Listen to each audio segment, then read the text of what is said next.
വെച്ചാൽ ഞാൻ chain സ്മോക്കറാണ്. Chain smoker വെച്ചാൽ ഒന്ന് വലിച്ച് കളഞ്ഞ് ഒരു 2 സെക്കൻഡ് കഴിഞ്ഞാൽ അടുത്ത സിഗരറ്റ് വലിക്കണം. അതിങ്ങനെ വലിക്കുക കളയുക. അത് വീട്ടിൽ തന്നെ ഒരു ബുദ്ധിമുട്ടായി, വീട്ടുകാർക്ക് ബുദ്ധിമുട്ട്, എല്ലാവർക്കും. അപ്പം മക്കൾ തന്നെ എന്നോട് പറയാൻ തുടങ്ങി, പപ്പ ഇങ്ങനെ വലിക്കരുത്, ലാസ്റ്റ് എന്തെങ്കിലും അസുഖം ഉണ്ടാവും. ഞാൻ പറയില്ല, ഞാനല്ലേ വലിക്കുന്നേ, അന്നും ഉണ്ടാവില്ല എന്ന് പറഞ്ഞിങ്ങനെ നിന്നു. ഒരു ദിവസം അത് ഞാൻ ജോലി ചെയ്യുന്നിടത്ത് വെച്ച് ചെറിയൊരു 9 മണിയായപ്പോൾ എനിക്കൊരു നെഞ്ചുവേദന. അപ്പോൾ കൂടുതൽ ജോലി, ഞാൻ ഹോട്ടൽ ജോലിക്കാരനാണ്. അപ്പോൾ കൂടുതൽ ജോലി എന്നൊരു പറഞ്ഞു, കുഴപ്പമില്ല, ചിലപ്പോൾ നമ്മുടെ അത് അതിന് പറഞ്ഞു വിലങ്ങിയായിരിക്കും എന്ന് പറഞ്ഞു. വിലങ്ങിയാന്ന് പറഞ്ഞു. ഇവരെൻ്റെ പുറത്തിട്ട് ഇടിച്ചു. ഞാൻ കൊണ്ട് നടക്കുന്നു. 9 മണി കഴിഞ്ഞു, 10 മണിയായി, വേദന കൂടിക്കൊണ്ടിരിക്കുന്നു. അപ്പോഴും ഞാനിവിടെ പറഞ്ഞടാ വേദന കൂടുകയാണ്. ഓ അത് വിലങ്ങിയാണ്, നീ കുഴപ്പമില്ല, നീ എന്ത് ഇഞ്ചിയോ എന്തൊക്കെ എടുത്ത് കഴിച്ചു നോക്കാൻ പറഞ്ഞു. ഞാൻ അതെല്ലാം കഴിഞ്ഞ് ഡ്യൂട്ടി കഴിഞ്ഞ് 10 മണിയായി റൂമിൽ ചെന്നു. ഞങ്ങളെല്ലാവരും ഒരുമിച്ചിരുന്നു. ഇപ്പോൾ ഞാൻ പറഞ്ഞു, നിങ്ങളാരും ഉറങ്ങണ്ട, ഒരു കാര്യം ചെയ്യാം, നമുക്ക് കുറച്ച് നേരം ഇവിടെ ഇരിക്കാം, ഒന്ന് ചീട്ട് കളിക്കാമെന്ന് പറഞ്ഞു. ഉള്ളവരും പറഞ്ഞു, ഞാൻ ചീട്ട് കളിക്കാമെന്ന് പറഞ്ഞു. സാറിന് എല്ലാവരും ആരോ റൂമിൽ പോകുന്നത്. അന്ന് ഞാൻ ഇവരെ ആരും റൂമിൽ വിടാതെ എൻ്റെ കൂട്ടത്തിൽ കിടത്തി. അവിടെ നിന്ന് ചീട്ട് കളിക്കുന്ന കൂട്ടത്തിൽ തന്നെ ഒരു 11:30 ആയപ്പോഴത്തേനും എനിക്ക് വേദന കൂടി. അപ്പം ഞാൻ പറഞ്ഞു, ഞാനിങ്ങനെ വെട്ടി വീർക്കുന്നു. അപ്പോൾ ഞാൻ പറഞ്ഞു, ഞാൻ ഒന്ന് കുളിക്കട്ടെ, നിങ്ങളാരും എഴുന്നേറ്റ് പോകണമെന്ന് പറഞ്ഞു. ഞാൻ കുളിക്കാൻ ബാത്റൂമിൽ കയറിയപ്പോൾ എനിക്ക് സംശയം, ബാത്റൂമിൽ കുറ്റിയിട്ടാൽ എന്താ സംഭവിക്കുന്നത്. ഞാൻ ബാത്റൂം കുറ്റിയിട്ടില്ല. കുറ്റിയിടാതെ അവിടെ നിന്നുകൊണ്ട് ഒരു ബക്കറ്റ് വെള്ളം തലയിൽ ഒഴിച്ചു. എനിക്കെന്ന് പറയാമെന്ന് വെച്ചാൽ കുറേ കൂടെ ഒഴിച്ച് കഴിഞ്ഞപ്പോഴത്തേനും ആ ഒരു ബക്കറ്റ് വെള്ളം ഒഴിച്ച് കഴിയുമ്പോൾ അതിനെക്കാട്ടി കൂടുതലാണ് ഞാൻ വിയർത്ത് പോകുന്നത്. വിയർത്ത് ഞാൻ പുറത്തോട്ടിറങ്ങി, ബാത്റൂം പുറത്തിറങ്ങിയപ്പോഴും ഞാൻ പറയുന്നു, എന്നെ ഒന്ന് പിടിച്ചോ, എന്നെ അല്ലെങ്കിൽ ഏതെങ്കിലും ഹോസ്പിറ്റലിൽ എത്തിക്കുക. എത്ര മുതൽ എനിക്ക് ഓർമ്മയുണ്ടായിരുന്നുള്ളൂ. എന്നെ അവിടുന്ന് അടുത്തുള്ള ഹോസ്പിറ്റലിൽ എത്തിച്ചു. ചെന്നപ്പോൾ പറഞ്ഞ് ബ്ലോക്കായി പോവുകയാണ്, ആൾ ഏത് നിമിഷം പോവും, നിങ്ങളൊരു കാര്യം ഇവിടുന്ന് എത്രയും പെട്ടെന്ന് കോട്ടയത്ത് എത്തിക്കുക. ഇഞ്ചക്ഷൻ, ഫസ്റ്റ് എയ്ഡ് 2 ഇഞ്ചക്ഷൻ അവിടുന്ന് കൊടുക്കുന്നു. അവിടുന്ന് നേരെ കോട്ടയം മെഡിക്കൽ കോളേജ് 1.5 മണിക്കൂർ 2 മണിക്കൂറിൽ എത്തിക്കണം. 2 മണിക്കൂർ കൊണ്ട് തന്നെ കോട്ടയം മെഡിക്കൽ കോളേജ് എത്തിച്ചു. ഡോക്ടർമാർ പരിശോധിക്കുന്നു, പുള്ളിക്ക് അറ്റാക്കാണ്, ഉടനെ ആൻജിയോഗ്രാം ചെയ്യണം. ആൻജിയോഗ്രാം ചെയ്തു. മകളും മകനും മാത്രമേ ഉള്ളൂ. വൈഫ് ഇവിടെ ഇല്ലായിരുന്നു, വൈഫ് ജോലി സ്ഥലത്തായിരുന്നു. മക്കൾ പറഞ്ഞു ശരി ചെയ്യാമെന്ന് പറഞ്ഞു. അന്ന് തന്നെ രാത്രി ആൻജിയോഗ്രാം ചെയ്യുന്നു. 4 ബ്ലോക്ക്, അത് ക്രിട്ടിക്കൽ. ഉടനെ തന്നെ ഓപ്പറേഷൻ 1 മണിക്കൂർ. അത് പറഞ്ഞു ഓപ്പറേഷൻ ചെയ്യുന്ന ഇതാണെന്ന് പറയുന്നത് എന്നോട് ചോദിക്കുന്നത് ചെയ്യട്ടെ എന്ന് ചോദിച്ചു. ഞാൻ പറഞ്ഞു ഒന്നും പറയാനില്ല, കാരണം മക്കൾ പറഞ്ഞു ചെയ്തേ കൊത്തുമെന്ന് പറഞ്ഞു. ഞാൻ ചെയ്യിച്ചു. 15 ദിവസം കഴിഞ്ഞ് അടുത്ത രണ്ടാമത്തെ, അതായത് 4 ബ്ലോക്കിൽ 2 എണ്ണം അന്ന് തന്നെ ചെയ്തു. പിന്നെ 15 ദിവസം കഴിഞ്ഞ് ഈ 2 ബ്ലോക്ക് ചെയ്യുന്നത്. അങ്ങനെയെല്ലാം കഴിഞ്ഞ് ഞാൻ വീട്ടിലോട്ട് കൊണ്ടുവന്ന് തന്നെ വീട്ടിൽ കൊണ്ടുവന്നിരിക്കുമ്പോൾ എനിക്ക് ഉറങ്ങാൻ പറ്റുന്നില്ല. ഒരു 12 മണി 1 മണി വരെ ഇങ്ങനെ ഇരിക്കും, പേടിയാണ്. അപ്പോൾ എല്ലാവരും പറയും ഈ അറ്റാക്ക് കഴിഞ്ഞ് ഓപ്പറേഷൻ കഴിഞ്ഞ് ഞാൻ മരിച്ചു പോകുന്നു. അപ്പോൾ ആ പേടി കാരണം എനിക്ക് ഉറക്കമില്ല, ഞാൻ കുത്തിയിരിക്കുക. അപ്പോൾ എൻ്റെ അമ്മയുണ്ട്, എൻ്റെ മകളുണ്ട്, ഇടത്തു നിന്ന് ഇരിക്കും. എന്നോട് പറയും ഉറങ്ങിക്കുമോ, ഞങ്ങൾ നോക്കിക്കോളാൻ പറയും. പക്ഷേ എനിക്ക് പേടിയും വിറയലും കാരണം ഞാൻ ഉറങ്ങത്തില്ലായിരുന്നു. അങ്ങനെ കിടന്ന് എൻ്റെ കരുത്തിൽ കൊന്ത കിടപ്പുണ്ട്. സത്യം പറഞ്ഞാൽ എനിക്ക് ഇത് കൊന്ത ജപിക്കാൻ അറിയത്തില്ല കേട്ടോ, വളരെ പറയും. ഞാൻ എന്തുവാ, എനിക്കത് ജപിക്കാൻ അറിയത്തില്ലായിരുന്നു. ഞാനത് ജപിച്ചെന്ന് വെച്ചാൽ എങ്ങനെയൊക്കെയോ ജപിച്ച് തീർത്തി ഞാനത്. പക്ഷേ ഞാൻ കിടന്നു ഒരു 1:30-2 മണി ആയപ്പോൾ ഞാൻ മയക്കം പിടിച്ചു. മയക്കം നല്ലൊരു ഉറക്കത്തിലോട്ട് വഴി വീണെന്ന് എനിക്കറിയാം. പിന്നെ ഞാനൊരു 4 ആയപ്പോഴാണ് കണ്ണുറക്കുമ്പോൾ എൻ്റെ അടുത്ത് ഒരാൾ ഇരിക്കുന്നത് എൻ്റെ കട്ടിലേ ഇരിക്കുകയാണ്. ഇരുന്നിട്ട് എൻ്റെ ഇങ്ങനെ നെറ്റിയിൽ ഇങ്ങനെ തടവിക്കൊണ്ട് പറഞ്ഞു, നീ എന്തിനു പേടിക്കുന്നേ, ഞാനിരുന്ന് എൻ്റെ കൂട്ടത്തിൽ ഉള്ളതെന്ന്. അപ്പോൾ എനിക്കൊന്നും ഇത് ആരെ എന്നെ ഇങ്ങനെ വിളിച്ചു ഉണർത്തുന്നത്. ഞാൻ ചാടി അമ്മയെ വിളിക്കാൻ വേണ്ടി, അമ്മ എനിക്ക് നാക്ക് പോകുന്നില്ല. ഞാൻ ചാടി എഴുന്നേറ്റ് ഇങ്ങനെ നോക്കിയപ്പോൾ എൻ്റെ അടുത്ത് ഇരുന്ന ആൾ എഴുന്നേറ്റ് പോകുന്നു പുറത്ത് കഥ അടച്ചിട്ട് വേണം, അതിനിടയ്ക്കൂടെ പോകുന്നത്. അമ്മയും മോളെയും വിളിച്ചുണർത്തി. ഞാൻ പറഞ്ഞത് എന്താ സംഭവം എനിക്കറിയത്തില്ല. അപ്പോഴത്തേനും പിന്നെ പറഞ്ഞു, മോൻ പേടിക്കണ്ട, നീ വിശ്വസിക്കുന്ന ദൈവം നിൻ്റെ അടുക്ക വന്നാൽ. അത് ഉറപ്പായിരുന്നു, എനിക്ക് വന്നെന്നുള്ള നല്ല വിശ്വാസമാണ്. പിന്നെ രണ്ടാമത്തെ ഒരു സംഭവം എന്ന് വെച്ചാൽ, എൻ്റെ മകൻ 9ാം ക്ലാസ്സിൽ പഠിക്കുമ്പോൾ ഒരു ഫിക്സ് വന്നു. ഫിക്സ് എന്ന് വെച്ചാൽ ഇരിക്കുന്ന ഇരിപ്പയും അവൻ കുഴഞ്ഞു വീണു. വീണ്ടും പിടയ്ക്ക് കിടന്നുണ്ട്. നമ്മളൊരു എന്നെ പിടയ്ക്കുന്ന അതുവരെ ഈ പിടയ്ക്ക് ഞങ്ങൾ പിടിച്ചു നോക്കി, 4 പേര് പിടിച്ച് നിൽക്കുന്നില്ല. ഞങ്ങൾ ഹോസ്പിറ്റലിൽ കൊണ്ടുപോയി. അവിടെ കൊണ്ടുവന്ന് ഇവിടെ മെഡിക്കൽ കോളേജിൽ പിന്നെയും കൊണ്ടുവന്നു. ഇവിടെ കൊണ്ടുവന്ന് പറഞ്ഞു ഫിക്സിൻ്റെ അസുഖമാണ്, 2 വർഷം അവൻ തുടർച്ചയായിട്ട് മരുന്ന് കഴിക്കണം.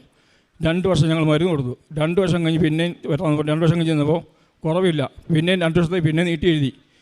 ഈ 2 വർഷം അപ്പോൾ ഞാൻ ഉടമ്പെടുത്തുന്നു. അപ്പോൾ ഞാൻ വിചാരിച്ചു, എന്നാൽ ഈ തേനും ഉപ്പും ഇവനറിയാതെ ഞാൻ കഴിക്കുന്ന കൂടെ തന്നെ ഇവനും കൊടുത്തുകൊണ്ടിരുന്നു.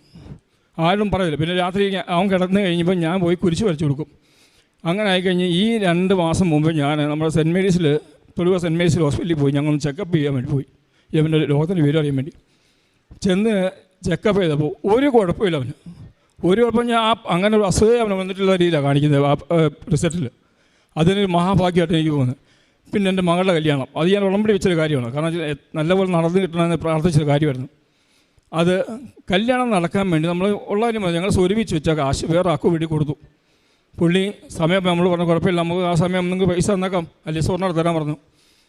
കല്യാണത്തിന് ഒരാഴ്ച മുമ്പ് പോയിട്ട് നമ്മൾ മലബാർ ഗോൾഡ്, ഈ എറണാകുളം മലബാർ ഗോൾഡിൽ പോയിട്ട് നമ്മൾ സ്വർണം ബുക്ക് ചെയ്തു. ഇവർ അന്നേരം പറഞ്ഞ് കുഴപ്പമില്ല, വീട്ടിൽ പോയിക്കോ, ഞങ്ങൾ സ്വർണ്ണമായിട്ട് എത്തിക്കോളാം. ഇയാൾ പറയാണ്. ഞങ്ങളത് വിശ്വസിച്ച് എറണാകുളം തിരിച്ചു വന്നു. കല്യാണ ഡേറ്റ് എടുക്കാറായി. 3 ദിവസം വരെ ആയിട്ട് ഇയാളെ കാണുന്നില്ല, വിളിച്ചിട്ട് ഫോൺ എടുക്കുന്നില്ല. ഞങ്ങൾക്ക് പേടിയായി. കല്യാണം എല്ലാവരും വിളിച്ചു. കല്യാണ തലേദിവസം വരെ ഞങ്ങൾ പറഞ്ഞു മുട്ടുത്തി പ്രാർത്ഥിക്കുക, 5:30 എഴുന്നേറ്റ് ഞങ്ങൾ പ്രാർത്ഥിക്കണം, കാരണം ഇവന്ന് വന്നാൽ മതി, കാരണം ഈ സ്വർണ്ണം കിട്ടാതെ മോളെ ഇറക്കി വിടത്തില്ല. അന്ന് തലേദിവസം, കല്യാണത്തിന് തലേദിവസം ഞങ്ങൾ പ്രാർത്ഥിച്ച് കഴിഞ്ഞ് ഞങ്ങൾ ഇരിക്കുമ്പോൾ 5:30 കഴിഞ്ഞ് 6 മണിയായപ്പോൾ ഈ ആളെത്തിയിരിക്കുന്നു സ്വർണ്ണമായിട്ട്. അങ്ങനെ എൻ്റെ മകളുടെ കല്യാണം അത്ര ഭംഗിയായിട്ട് ഞങ്ങൾക്ക് നടക്കാൻ പറ്റും. അത് മാതാവിൻ്റെ ഒരു അനുഗ്രഹം മാത്രമേ ഉള്ളൂ ഞങ്ങൾക്ക്. ഞാൻ പറഞ്ഞു ഞാൻ ഹിന്ദു, പക്ഷേ ഞാൻ ഇത് വിശ്വസിക്കാൻ തുടങ്ങി പിന്നെ എനിക്ക് പരാജയം തോന്നിയിട്ടില്ല, ഉണ്ടായിട്ടില്ല. പിന്നെ മറ്റൊരു ഇതെന്ന് വെച്ചാൽ, ഞാൻ കട്ടപ്പന പറയുന്നത് പറഞ്ഞില്ലേ, കട്ടപ്പനയിൽ മുനിസിപ്പാലിറ്റി ആദ്യമായിട്ട് കോവിഡ് ഉണ്ടായ ശേഷം കട്ടപ്പനയിൽ ആദ്യമായിട്ട് കോവിഡ് ഉണ്ടാകുന്ന എനിക്കാണ്, കട്ടപ്പന മുനിസിപ്പാലിറ്റിയിൽ. ഇത് കളക്ടർ വിളിച്ച് ചോദിച്ചു. അപ്പോൾ എല്ലാവരും വിളിച്ച് ചോദിക്കുന്നുണ്ട്. അപ്പോൾ നമുക്ക് ആ പേടി, കാരണം മരിച്ചു പോകുമല്ലോ, കാരണം കൊറോണ വരുന്നതല്ല, അന്നേരം മരിക്കുകയല്ലേ ചെയ്യുന്നത്, അതിന് മരുന്ന് കണ്ടുപിടിച്ചിട്ടില്ല. അപ്പോൾ എല്ലാവരും പറഞ്ഞു പോകും. അപ്പോൾ വീടിന് പുറത്തിറങ്ങുന്നു പറഞ്ഞു. മക്കളോട് പറഞ്ഞു കഥകളടച്ചിട്ട് പപ്പ മാത്രം പരിക്കാതിരുന്നു, നിങ്ങളെല്ലാം കഥകളടച്ചിട്ടോളാൻ പറഞ്ഞു. ഇത് നാട്ടുകാർ മൊത്തം അറിഞ്ഞു. നമുക്ക് പുറത്തിറങ്ങാൻ വയ്യ, വല്ലാത്തൊരവസ്ഥ.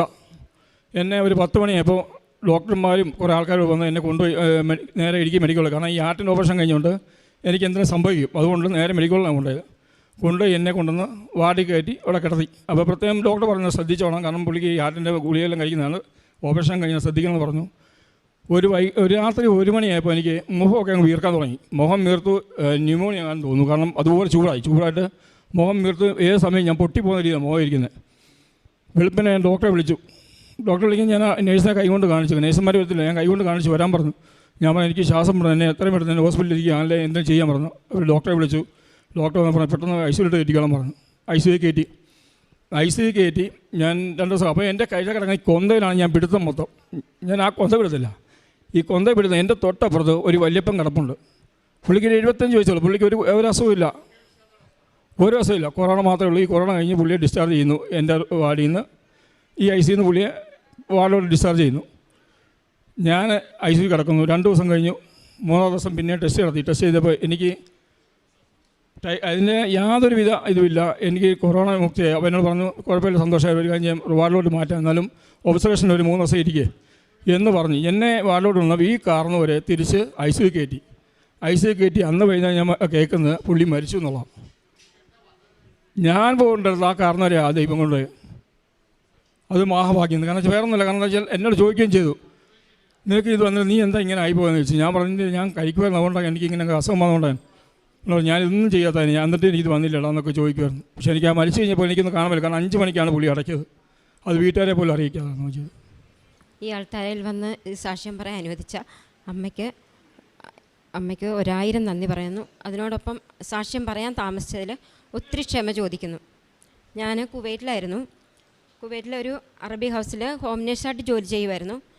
അവിടെ ഒത്തിരി, അതായത് എനിക്ക് അവരുടെ ലാംഗ്വേജൊന്നും അറിയില്ല, നമ്മുടെ ഇത് പറഞ്ഞാൽ അവർക്ക് മനസ്സിലാകില്ല. പിന്നെ അത്യാവശ്യം അറിയാവുന്ന ഇംഗ്ലീഷൊക്കെ കൂട്ടിച്ചേർത്താണ് അവരോട് സംസാരിക്കുന്നത്. അവരും അതുപോലെ തന്നെ ഇങ്ങോട്ട് നമുക്ക് റിപ്ലൈ ഒക്കെ തരും. നന്നായിട്ട് കണ്ടിന്യൂ ആയിട്ടൊന്നും സംസാരിക്കാൻ എനിക്കറിയില്ലായിരുന്നു. അങ്ങനെ ഇരിക്കുമ്പോൾ ഞാൻ യൂട്യൂബിൽ വഴിയാണ് മാതാവിനെ അറിഞ്ഞത്. യൂട്യൂബ് അപ്പോൾ എനിക്ക് ചെറിയൊരു ഫോണായിരുന്നു. അപ്പോൾ കുറച്ച് നാൾ ഞാനിങ്ങനെ മാതാവിൻ്റെ സാക്ഷ്യങ്ങളൊക്കെ കണ്ടു കഴിഞ്ഞപ്പോൾ എനിക്ക് ഒത്തിരി സന്തോഷം, സമാധാനം അവിടെ ഉണ്ടായി. അപ്പോൾ അതിനുശേഷം എൻ്റെ ഈ ഫോൺ അങ്ങ് എന്താ പറയുന്നത്, ഫോൺ മൊത്തം ബ്ലോക്കായിപ്പോയി. അപ്പോൾ എനിക്കൊരു ഫോണില്ല. അവരോടൊന്ന് പറഞ്ഞൊരു ഫോൺ വാങ്ങിക്കാനുള്ള ഒരു സാമ്പത്തികമായില്ല. ഞാൻ ചെന്നിട്ട് അധികം നാളായില്ലായിരുന്നു, സാലറിയൊന്നും ആയിട്ടില്ലായിരുന്നു. അപ്പം ഞാൻ പറഞ്ഞു, മാതാവേ, എനിക്ക് മാതാവിനെ കാണാനും പ്രാർത്ഥിക്കാനും ബഹുമാനപ്പെട്ട ജോസഫ് അച്ഛൻ്റെ ആരാധന കൂടാനൊക്കെ എനിക്കൊരു വഴി ഒരുക്കി തരണേ എന്ന് പറഞ്ഞു. ഞാൻ അച്ഛൻ്റെ ആരാധന കൂടുമായിരുന്നു അതുവരെയൊക്കെ. അപ്പോൾ എനിക്ക് ഒരു ദിവസം എൻ്റെ മേഡം എനിക്ക് വിളിച്ചിട്ട്, നിൻ്റെ ഫോൺ പോയല്ലോ, നിനക്ക് ഞാനൊരു സെക്കൻഡ് ഹാൻഡ് ഐഫോൺ തരാമെന്ന് പറഞ്ഞു. മേഡം അപ്പോൾ എനിക്കൊരു ഐഫോൺ തന്നു. എനിക്കതിൻ്റെ ഫങ്ഷനും സംഭവങ്ങളൊന്നും എനിക്കറിയില്ല, അതെല്ലാം മേഡം എനിക്ക് ശരിയാക്കി തന്നു. അതിനുശേഷം എല്ലാ ചൊവ്വാഴ്ചകളിലും ജോസഫ് അച്ഛൻ്റെ ആരാധന ഞാൻ കൂടുക, എല്ലാ കൃപാസനത്തിലെ ആരാധന എല്ലാം കൂടി അച്ഛൻ്റെ ടോക്ക് എപ്പോൾ കണ്ടാലും ഞാൻ എടുത്ത് നോക്കും, പ്രാർത്ഥിക്കും. 5:30 അതിന് ആ സമയത്തൊന്നും വീട്ടിൽ ഉടമ്പടി എടുത്തിട്ടില്ല. അതിന് ശേഷമാണ് ഉടമ്പടി എടുത്തത്. ഒത്തിരി അനുഗ്രഹങ്ങൾ, പറഞ്ഞറിയിക്കാൻ വയ്യാത്ത അനുഗ്രഹങ്ങൾ അമ്മ എനിക്ക് തന്നിട്ടുണ്ട്. ലാസ്റ്റ് എനിക്ക് ഒമിക്രോൺ പിടിപെട്ടായിരുന്നു. പോരാറായപ്പോൾ അവർ 2 വർഷം കഴിഞ്ഞപ്പോൾ അവർക്ക് എന്നെ ഭയങ്കര ഇഷ്ടമായിരുന്നു. അതുകൊണ്ട് അവരെന്നെ എന്ത് ചെയ്ത് നാട്ടിൽ വിടില്ല. എൻ്റെ മോളുടെ കല്യാണം ആയപ്പോൾ എനിക്ക് നാട്ടിൽ വരണം. അവരോട് ചോദിച്ചപ്പോൾ അവരെന്ത് ചെയ്താൽ വിടില്ല, നീ പോകണ്ട, പോയാൽ നീ വരില്ല എന്ന് പറഞ്ഞു. എന്നോട് പെർമിഷൻ ഇല്ലാതെ എന്നോടൊന്നും ചോദിക്കാതെ തന്നെ അവരെൻ്റെ വിസ പുതുക്കി വെച്ചു. അപ്പോൾ ഞാൻ ഒത്തിരി സങ്കടപ്പെട്ടു. പക്ഷേ ഞാൻ പ്രത്യക്ഷീകരണ പ്രാർത്ഥന ഒരു ദിവസം 7 പ്രാവശ്യം വെച്ച് 7 ദിവസം ഞാൻ ചൊല്ലിക്കൊണ്ടേയിരുന്നു. അപ്പം എൻ്റെ ഹസ്ബൻഡ് ഉടമ്പടി എടുത്തു കഴിഞ്ഞാൽ ഹസ്ബൻഡിനോട് ഞാൻ പറഞ്ഞു, എനിക്ക് നാട്ടിലെത്തണമല്ലോ, മോളുടെ കല്യാണം നടത്തണം. അതുപോലെ 3 വർഷമായി ഞാൻ പോയിട്ട്. അപ്പോൾ ഹസ്ബൻഡും നന്നായിട്ട് പ്രാർത്ഥിച്ചു, എല്ലാവരും പ്രാർത്ഥിച്ചു. പ്രത്യക്ഷീകരണ പ്രാർത്ഥന മുടക്കം കൂടാതെ ചൊല്ലിക്കൊണ്ടേയിരുന്നു ഞാൻ. അങ്ങനെ പെട്ടെന്നൊരു അറിവ് വന്നു. അവരുടെ വലിയൊരു മേഡമുണ്ട്, ആ മേഡത്തിൻ്റെ അമ്മയുണ്ട്. ആ മേഡത്തിന് എന്നെ ഭയങ്കര ഇഷ്ടം. മേഡം എന്നോട് പറഞ്ഞു, നീ ഒന്നുകൊണ്ടും വിഷമിക്കണ്ട, നിൻ്റെ മോളുടെ കല്യാണത്തിന് ഞാൻ വിടാം എന്ന് പറഞ്ഞു. അപ്പോൾ ഈ ചെറിയ മേഡം പറയണ, നിനക്ക് പോകാനുള്ള ഫ്ലൈറ്റ് ചാർജൊന്നും ഞാൻ തരില്ല, നീ പൊക്കോ, പക്ഷേ പൈസ ഒന്നും ഞാൻ തരില്ല എന്ന് പറഞ്ഞു. ഞാനിത് വലിയ മേഡത്തിനോട് പറഞ്ഞു, മേഡം എനിക്ക് പോകാൻ ചാർജൊന്നും തരില്ല, പൈസ ഒന്നും തരില്ല എന്നാണ് പറഞ്ഞേ, ഞാൻ എന്താ ചെയ്യേണ്ടതെന്ന് ചോദിച്ചു. മേഡം പറഞ്ഞു, നീ പോകാൻ തയ്യാറായിക്കോ, ഞാൻ നിനക്ക് പൈസ തരാം, അവരറിയണ്ടെന്ന് പറഞ്ഞു. അവരറിയാതെ തന്നെ മേഡം എനിക്ക് പൈസയൊക്കെ തന്ന് എന്നെ പറഞ്ഞയച്ചു. അന്ന് ഞാൻ അവിടെ നിന്നുകൊണ്ട് പറഞ്ഞു, മാതാവേ, ഞാൻ ആദ്യം എയർപോർട്ടിൽ വന്നിറങ്ങിയാൽ ആദ്യം ഫസ്റ്റ് വരുന്ന കൃപാസനത്തിലായിരിക്കണം എന്ന് ഞാൻ പറഞ്ഞു. അങ്ങനെ ഞാൻ എൻ്റെ ഹസ്ബൻഡിനോടും മക്കളോടും പറഞ്ഞു, നിങ്ങൾ എന്നെ കൊണ്ടുവരാൻ വരുമ്പം എന്നെ ആദ്യം കൃപാസനത്തിൽ കൊണ്ടുപോകണം എന്ന് പറഞ്ഞു. അങ്ങനെ ഞങ്ങൾ എല്ലാവരും കൂടെ ആദ്യം ഇവിടെ വന്ന് കൃപാസനത്തിൽ വന്ന് മാതാവിൻ്റെ അടുത്ത് വന്ന് തിരികെത്തിച്ച് പ്രാർത്ഥിച്ചിട്ടാണ് ഞങ്ങൾ വീട്ടിലേക്ക് പോയത്. മാതാവ് എത്ര പറഞ്ഞാലും തീരില്ലാത്ത അനുഗ്രഹം എൻ്റെ കുടുംബത്തിന് തന്നിട്ടുണ്ട്. എൻ്റെ അമ്മ ഇന്ന്, ഞങ്ങൾ ഹിന്ദുക്കളാണ്, എൻ്റെ അമ്മ ഇന്ന് മാതാവിൻ്റെ ഉടമ്പടി തൈലം, ഉടമ്പടി ഉപ്പ്, ഉടമ്പടി കാശുരൂപ, ഇതെല്ലാം എൻ്റെ അമ്മ എന്നും കൂടെ കൊണ്ട് നടക്കുകയാണ്. എൻ്റെ ആങ്ങളുടെ കിണറ്റിൽ വെള്ളമില്ലായിരുന്നു, വല്ലാതെ വറ്റി വരണ്ടിരിക്കുമായിരുന്നു. ഞാൻ അമ്മയോട് പറഞ്ഞു, അമ്മ എന്തിനാ വിഷമിക്കുന്നേ, പ്രാർത്ഥിച്ചിട്ട് അമ്മ കൊണ്ടുവന്ന് ഉടമ്പടി ഉപ്പിട്, അപ്പോൾ വെള്ളം ആയിക്കോളൂ എന്ന് പറഞ്ഞു. ഇപ്പം ഞങ്ങളുടെ കിണറ്റിൽ നിറച്ച് വെള്ളമാണ്. ഇന്ന് വരെയും പറ്റിയിട്ടില്ല. ഇപ്പോൾ ഒരു 2 വർഷമായി ഞാൻ അമ്മയോട് അത് പറഞ്ഞിട്ട്. അതുപോലെ തന്നെ ചേച്ചിയുടെ മോൾക്ക് കൊറോണ വന്നിട്ട് ഓക്സിജൻ ലെവൽ 50 താഴെ ആയിരുന്നു. ഞാൻ അവിടെ കുവൈറ്റിൽ വെച്ച് ഞാൻ അവിടെ നിന്ന് ഇവിടോട്ട് വിളിച്ചു പറഞ്ഞു, നിങ്ങൾ ആരെങ്കിലും ഉടമ്പടി കാശുരൂപം കൊണ്ട് മോളുടെ കയ്യിൽ നിന്ന് എത്തിച്ചു കൊടുക്കുക. അപ്പോൾ അന്നേരം ആരെയും ഹോസ്പിറ്റലിലേക്ക് അടുപ്പിക്കില്ലായിരുന്നു. എന്നിട്ട് ഞാൻ ഇവരോട് നിർബന്ധിച്ച് പറഞ്ഞു, നിങ്ങൾ മാതാവിൻ്റെ കാശുരൂപം കൊണ്ട് അവിടെ നിന്ന് എത്തിച്ചു കൊടുക്കുക.